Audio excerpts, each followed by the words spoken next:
오늘 하나님께서 우리에게 주시는 말씀 구약성경 사사기 2장 16절 말씀입니다. 사사기 2장 16절 한 절 말씀입니다. 구약성경 363면쯤에 있습니다. 사사기 2장 16절. 여호와께서 사사들을 세우사 노략자의 손에서 그들을 구원하게 하셨으나. 아멘. 할렐루야. 예. 먼저 안타까운 소식을 조금 전하면서 말씀을 열려고 합니다. 영국 웨일즈 지방에 있는 뱅거 대학교라는 곳에서 62명, 62명의 학생들을 한자리에 모았습니다. 남자와 여자가 고루 섞인 62명의 학생들에게 주어진 임무는요, 연구진이 제시하는 여성들의 얼굴을 사진으로, 화면으로 보고 그 얼굴의 매력도를 평가하는 것이었습니다. 학생들은 수백 명의 사진을 잠깐씩 이렇게 보면서 모든 사진에 대해서 매력도를 점수로 매겼습니다. 그런데 실험에 참여하면서 봐야 할 사진들이 수백 장이나 되었으니 사진을 보면서 얼굴마다 점수를 매기다 보면요, 이게 아까 본 사람 얼굴인지 처음 보는 사람 얼굴인지 구별을 못하게 됩니다. 참가자들은 아무 생각 없이 그냥 그때 화면에 나오는 사람들의 얼굴을 매력이 몇 점, 이 사람은 몇 점, 이렇게 얼마나 매력 있게 느껴지는지를 숫자로 표시를 했겠죠. 중요한 점은요, 그들이 보았던 사진들 중에는 한 인물이, 동일한 사람이 화장 전에 찍었던 사진과 화장 후에 찍었던 사진이 무작위로 섞여 있었다는 점입니다. 실험 참가자들은 A라는 사람의 쌩얼 사진을 보고 점수를 매긴 후에 또 다른 사람들의 얼굴에 대한 점수를 막 매기다가 얼마 후에는 다시 A라는 사람이 화장한 사진을 보고 동일 인물에 대해서 재차 매력 점수를 매기게 되는 것이죠. 물론 실험 참가자들은 그와 같은 사실을 눈치채지 못했습니다. 그 결과 화장을 했을 때의 매력 점수가 화장을 하지 않았을 때보다 높아진 경우는요, 2%밖에 안 됐다 그럽니다. 즉 화장을 했을 때나 쌩얼일 때나 타인이 평가하는 개인의 매력도는요, 거의 변함이 없었던 거죠. 연구를 진행했던 알렉스 존스라는 박사는 이렇게 말했습니다. 좋든 싫든 간에 우리의 매력은 대개 타고난 외모로 정해지며 화장은 작은 영향만 줄 뿐이다. 중요한 것은 화장품이나 화장법이 아니라 얼굴 그 자체다. 제가 안타까운 소식을 전해드리겠다고 하면서 말문을 열었는데요, 어떠신가요? 이 소식을 들은 분들의 반응은 둘 중 하나입니다. 오늘 아침에 내가 화장은 뭐하러 했을까 하며 안타까워하시는 분들, 아니면 나는 타고났으니까 하면서 당당하신 분. 오늘은 우리 옆에 계신 분과 혹은 앞뒤에 계신 분과 이렇게 인사 나눠보겠습니다. 이야, 타고나셨군요 하고 인사 나눠보시겠습니다.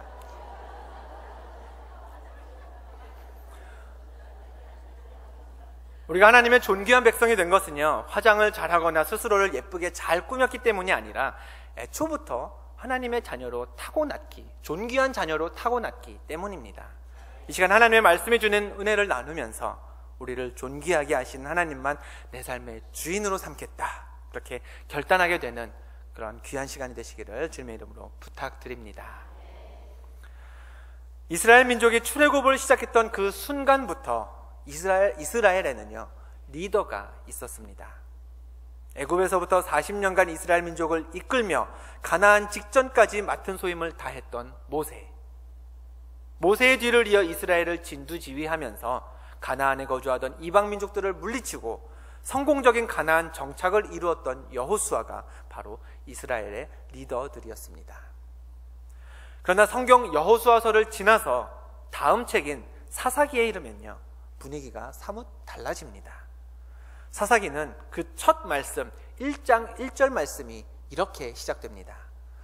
여호수아가 죽은 후에 이스라엘 자손이 여호와께 여쭈어 이르되 우리 가운데 누가 먼저 올라가서 가나안 족속과 싸우리이까. 사사기의 배경이 된 그 시대에 이스라엘이 처해 있었던 가장 큰 문제는요, 민족을 이끌던 인물 여호수아가 죽고 없었다라는 사실입니다. 때문에 전쟁이 나도요, 예전 같으면 어느 지파는 앞서서 나가 싸우고 선두에 나가서 싸우고 어느 지파는 여기에 숨어 있고 어느 지파는 저쪽에서 측면을 공격하시오, 이렇게 여호수아가 명령을 내리면 그 명령에 따라서 전쟁 준비가 척척 되었을 텐데 이제는요 그렇지가 못했습니다. 조금 전에 우리가 살펴본 사사기 1장 1절에서 가나안 족속이 쳐들어왔을 때 이스라엘이 하나님께 여쭈었던 질문도 이것이었죠. 우리 가운데 누가 먼저 올라가서 가나안 족속과 싸우리이까? 여러 지파가 있는데 누가 선두에 나서야 하는지, 어떻게 싸워야 하는지 답이 없었던 것입니다. 이방 민족과 싸우긴 싸워야 했는데 이스라엘은 어떻게 싸워야 할 줄을 몰랐습니다. 누가 전쟁의 선두로 나서야 할지부터가 고민이 되었던 것이죠. 상황이 이렇다 보니 이스라엘 사람들은 이방 민족에게 둘러싸여 있는 그 현실에서 자신들의 생존을 위해 민족을 이끌 리더, 그것도 강력한 리더를 하나님께 원했습니다. 그런 그들의 바람을 듣고 하나님께서 세워주신 이스라엘의 리더가 사사기 말씀의 주인공들인 사사입니다. 성경 사사기는 짧게는 한 사람이 6년에서 7년, 길게는 80년 가까이 이스라엘을 이끌었던 사사 13명의 이야기를 담고 있는 그런 책입니다. 물론 그 13명의 사사들 중에는 삼갈, 돌라, 야일 등 우리에게 여전히 낯선 사사들도 있습니다. 반면에 이름이 굉장히 익숙한 사사들도 있죠. 기드온, 삼손, 아마 이 두 사람이 대표적으로 잘 알려진 사사들일 것입니다. 오늘은 사사기에 등장하는 13명의 사사들 중에 잘 알려진 두 사사, 기드온과 삼손에 한번 주목해 보려고 합니다. 시간적으로 두 사람이 살았던 연대는요 한 100년 정도의 차이가 있습니다. 기드온이 삼손보다 100년가량 먼저 태어나서 먼저 살았던 그런 인물입니다. 하지만 그 100년이라는 시간 차이에도 불구하고요 두 사람이 살았던 시대는요 그 조건과 분위기가 매우 유사했습니다. 사사기 6장 1절은 기드온의 시대를 이렇게 설명합니다. 이스라엘 자손이 또 여호와의 목전에 악을 행하였으므로 여호와께서 7년 동안 그들을 미디안의 손에 넘겨주시니. 이스라엘 민족은 악을 행했고요 하나님은 그런 이스라엘이 미디안의 지배를 받게 하셨다. 이것이 기드온이 살던 때의 시대적 상황, 시대적 배경이었습니다. 삼손의 시대도 크게 다르지 않았습니다. 사사기 13장 1절을 보면요 이스라엘 자손이 다시 여호와의 목전에 악을 행하였으므로 여호와께서 그들을 40년 동안 블레셋 사람의 손에 넘겨주시니라. 문장의 구조 자체가 굉장히 비슷합니다. 기드온과 삼손이 살던 시대의 이스라엘 사람들은 하나님을 하나님으로 인정하지 않았습니다. 하나님의 말씀을 듣지도 않았습니다. 그러다 보니 자연스레 하나님에 대해서는 점점 멀어졌고 하나님을 잊어버리게 되었고 하나님이 아닌 것을 하나님으로 여기며 살았습니다. 즉 우상을 섬겼던 것이죠. 이렇게 하나님 앞에 악을 행하던 사람들의 시대, 기드온과 삼손이 태어나 자라던 시대가 이런 분위기였습니다. 그럼 하나님께서 이 악했던 시대에 하나님에게서 점점 멀어져가는 그 사람들을 가만히 두셨을까요? 아니겠죠. 다른 민족으로 하여금 이스라엘을 무력으로 지배하게 해서라도 그들이 다시금 하나님을 찾고 하나님께 부르짖도록 만드셨습니다. 기드온 시대에는 미디안 민족, 그리고 삼손 시대는 블레셋이 그러한 하나님 역사에 사용된 사람들이었죠. 기드온의 시대도 그렇고 삼손의 시대도 그렇고 사람들은 하나님에게서 멀어지고 있었습니다. 그로 인해 이방 민족에게 지배를 받게 되었습니다. 다른 민족에게 지배를 받다 보니 삶은 궁핍해져만 갔고요 평화는 잃어버린 지 오래였습니다. 한마디로 표현해서 민족에게, 이스라엘 민족 전체에게 총체적인 위기 상황이었죠. 이러한 때에 태어난 두 사람, 기드온과 삼손은 어떻게 태어나서 어떻게 자랐을까요? 먼저 삼손의 인생을 살펴보면요 삼손은 그 출생부터, 태어나는 그 모습부터 범상치 않습니다. 마노아라는 남자가 아내와 살고 있었습니다. 근데 이들 부부 사이에는 아이가 없었죠. 그런데 어느 날 마노아의 아내에게 하나님의 사자가 나타나서는 아들을 낳을 것이라고 알려주었습니다. 더불어 하나님의 사자는 3가지 지시사항, 포도주와 독주를 마시지 말고 부정한 것도 먹지 말고 아이의 머리를 자르지도 말라라고 덧붙였습니다. 왜냐하면 여자가 낳게 될 뱃속의 그 아기는 나면서부터 나실인이 될 인물이었기 때문이었죠. 나실인이 누구냐? 구약 민수기 6장에는 삼손에게 예언된 이 나실인에 대해서 자세히 기록이 되어 있습니다. 어떤 사람이 하나님을 굉장히 사랑합니다. 그래서 자기 삶의 특정한 시간을 구별해서 그 시간만큼은 자신의 모든 시간과 에너지를 하나님께 드리겠다고 서원을 합니다. 그리고 서원한 그 기간 동안 하나님께서 기뻐하시는 일만 행하게 되죠. 정해진 기간 동안 하나님만 생각하고 하나님만 예배하며 하나님의 말씀을 잘 지켜 행하면서 하나님께 기쁨이 되는 시간을 갖는 것이 바로 나실인이 해야 하는 일이었습니다. 그러나 나실인은 보통 언제부터 언제까지 내가 하나님만 위해 살겠습니다, 이렇게 시간과 시작과 끝을 정해서 기간을 정하고 헌신하는 게 일반적인 상황이었습니다. 반면에 삼손은요, 하나님의 사자가 그의 탄생을 미리 예언하면서 나면서부터 죽을 때까지 평생 하나님께 바쳐질 나실인이 될 것이라고 선언했던 그런 인물이었습니다. 보통 사람들은 정해진 특정 기간 동안만 해야 할 일을 삼손은 일평생 할 것이라고 예언된 특별한 사람이었죠. 뿐만 아니라 삼손은 우리가 잘 알고 있듯이요, 힘이 셌습니다. 세도 굉장히 셌습니다. 게다가 성경은 삼손에 대해서 이렇게까지 기록하고 있습니다. 여호와의 영이 그를 움직이기 시작하였더라. 하나님의 영이 그를 움직였다고 합니다. 태생부터 특별한 사람인데 힘도 세고요, 건강한 몸을 가졌으면서 성령까지 체험했던 사람. 요즘식으로 표현하자면요, 얼짱에 몸짱이고 훈남이자 영성까지 갖춘 진정한 교회 오빠, 완벽한 남자가 바로 삼손이었던 것입니다. 그럼 기드온은 어땠을까요? 기드온은 어떤 탄생 비화를 가지고 있을까? 안타깝게도 우리가 아무리 애를 써서 성경을 읽어도, 돋보기를 들이대고 성경을 읽어도 기드온의 탄생에 대해서는 알 수가 없습니다. 이유는 간단하죠. 성경에 기록되어 있지 않기 때문입니다. 사사기에서 기드온이 처음 등장하는 장면은 이런 말씀입니다. 마침 요아스의 아들 기드온이 밀을 포도주 틀에서 타작하더니, 천사가 나타나서 태어날 것을 예언한 것도 아니고요, 이름을 정해주지도 않았고요, 이 아이를 어떻게 길러야 된다라고 이야기해주지도 않았습니다. 그냥 이미 태어나서 자라고 있는 사람에게 하나님의 사람이 나타났는데, 그때 기드온이 했던 일은 밀을 포도주 틀에서 타작하고 있었던 것이었습니다. 기드온은 삼손처럼 하나님의 사자가 그의 출생을 예고하지 않았습니다. 그의 삶을 두고 특별한 약속, 서원도 없었고요, 그는 밀농사를 지으며 살던 보통 사람이었습니다. 아니, 보통이 아니라 성경을 읽다 보면 사실 기드온은 어쩌면 보통 이하의 사람이었을 수도 있겠다라는 느낌도 듭니다.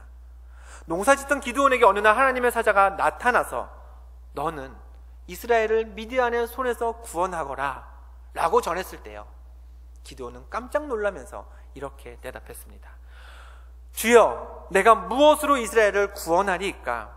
보소서, 나의 집은 므낫세 중에 극히 약하고 나는 내 아버지 집에서 가장 작은 자니이다.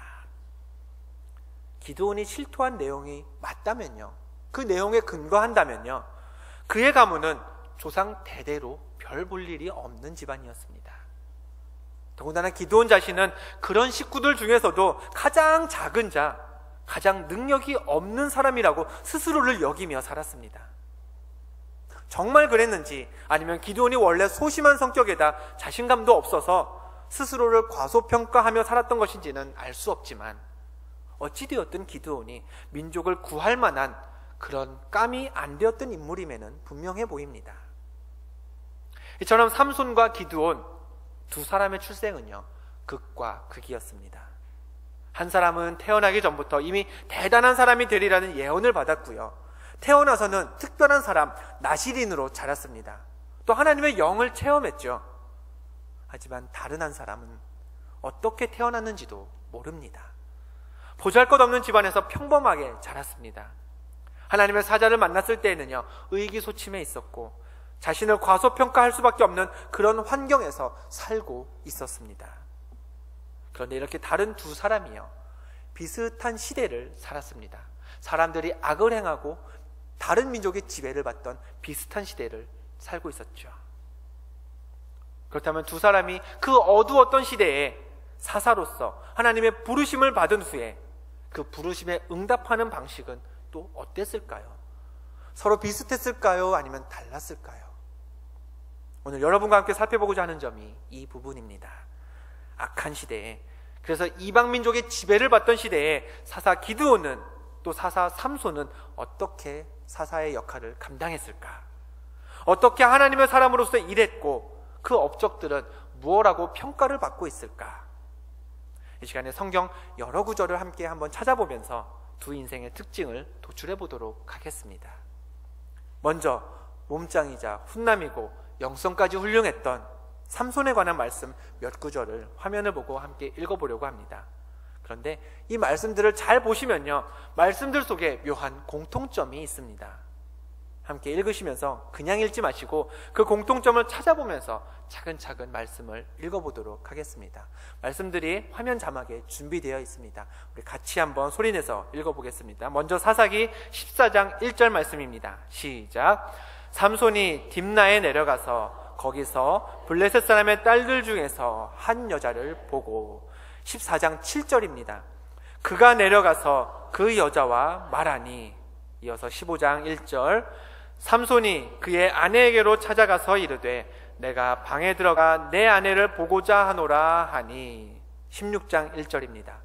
삼손이 가사에 가서 거기서 한 기생을 보고 그에게로 들어갔더니, 끝으로 16장 4절입니다. 삼손이 소렛 골짜기에 들릴라라 이름하는 여인을 사랑하매. 아멘. 찾으셨나요? 삼손의 행적에 대해 기록한 말씀들에 어떤 공통점이 있나요? 첫 번째 특징은요, 여자입니다. 구약 성경에서 하나님은 이스라엘에게 이방인과의 결혼을 허락하지 않으셨지만 삼손은요, 이방 민족인 블레셋 여인과 계속해서 엮이고 있습니다.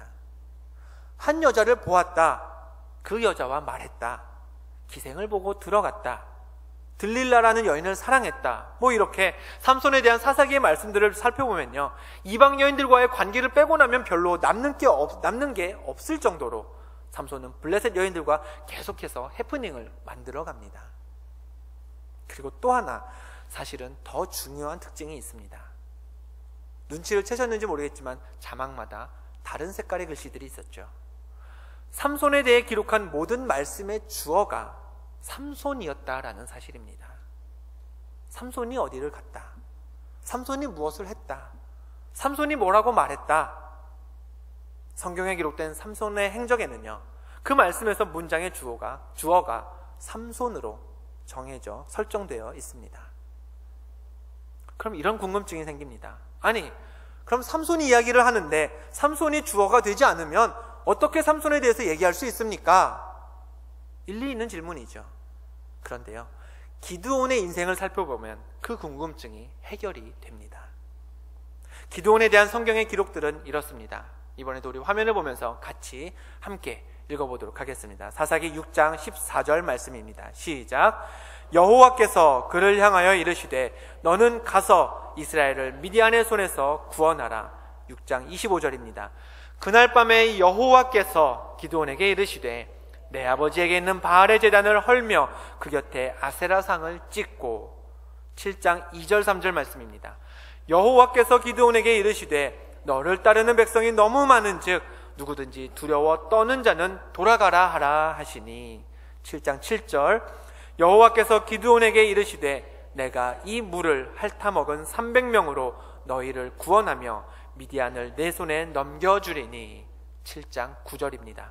그 밤에 여호와께서 기드온에게 이르시되 일어나 진영으로 내려가라. 내가 그것을 내 손에 넘겨주었느니라. 아멘. 기드온에 대해 기록한 말씀들, 그 문장의 주어가 누구인가요? 여호와 하나님입니다. 분명히 성경은 기드온에 대해서 기록했고 기드온의 삶을 이야기하고 있는데 정작 기드온을 설명한 모든 문장의 주어는 하나님이 되는 것이죠. 삼손은 대단한 스토리 속에서 태어났고 어려서부터 하나님께 복을 받아 성령을 체험한 인물이었습니다. 그러나 삶의 주도권을 자기가 가지고 살았습니다. 자기가 하고 싶은 대로, 자기가 가고 싶은 곳에 가서 자기가 만나고 싶은 여자들을 만나면서 자기가 주인인 인생을 살았습니다. 삼손에게 하나님은 삶의 주인이 아니었고요. 따라서 그는 하나님을 주인이라고, 주님이라고 부를 수도 없었습니다.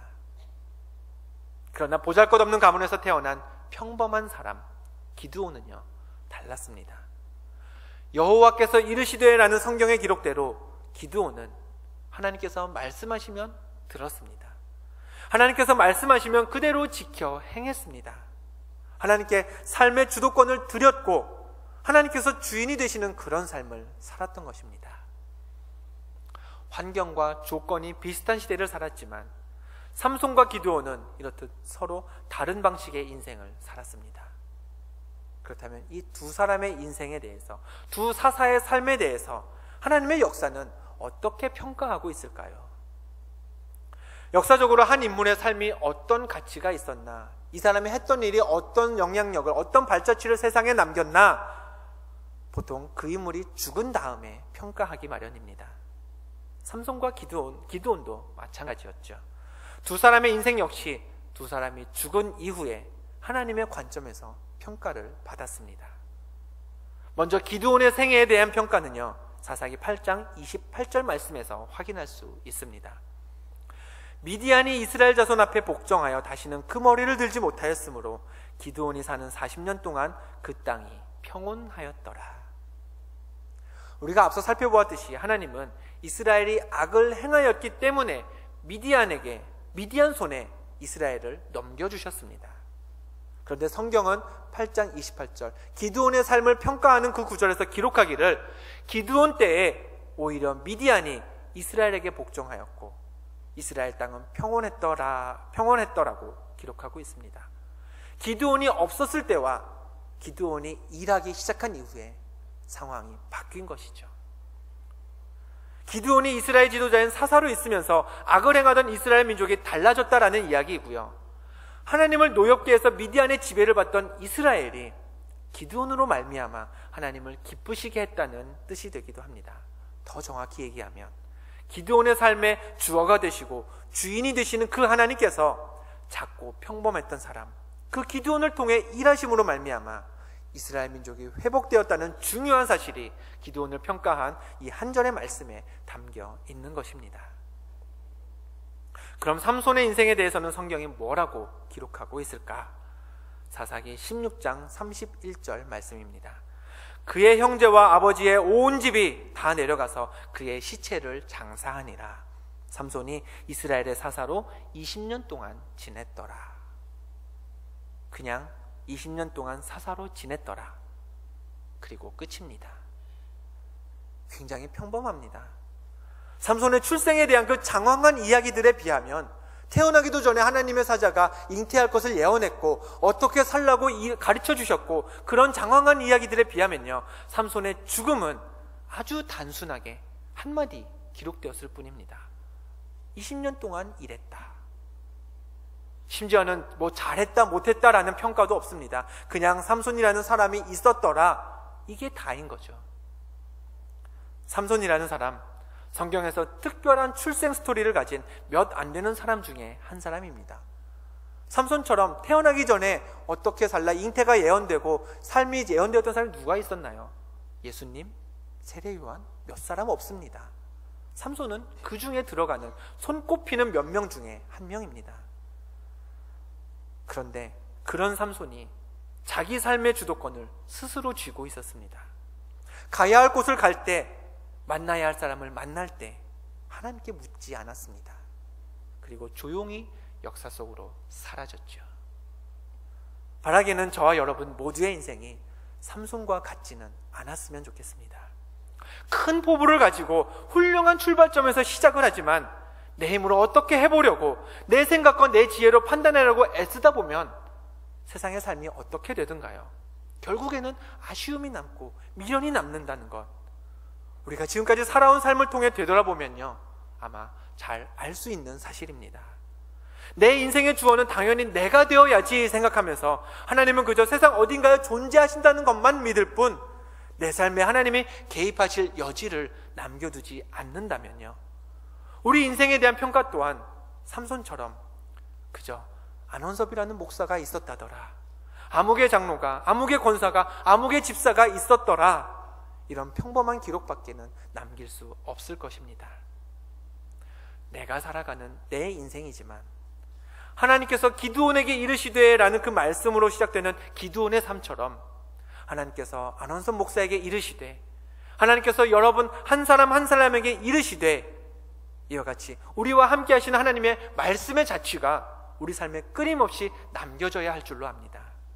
학교에서든 직장에서든 가정에서든 하나님을 내 삶의 주인으로 삼기 위해서 한 번 더 말씀 속에서 하나님의 뜻을 찾아야 되고, 한 번 더 기다릴 수 있어야 되고, 한 번 더 예배의 자리에 머무르고, 한 번 더 기도해야 합니다.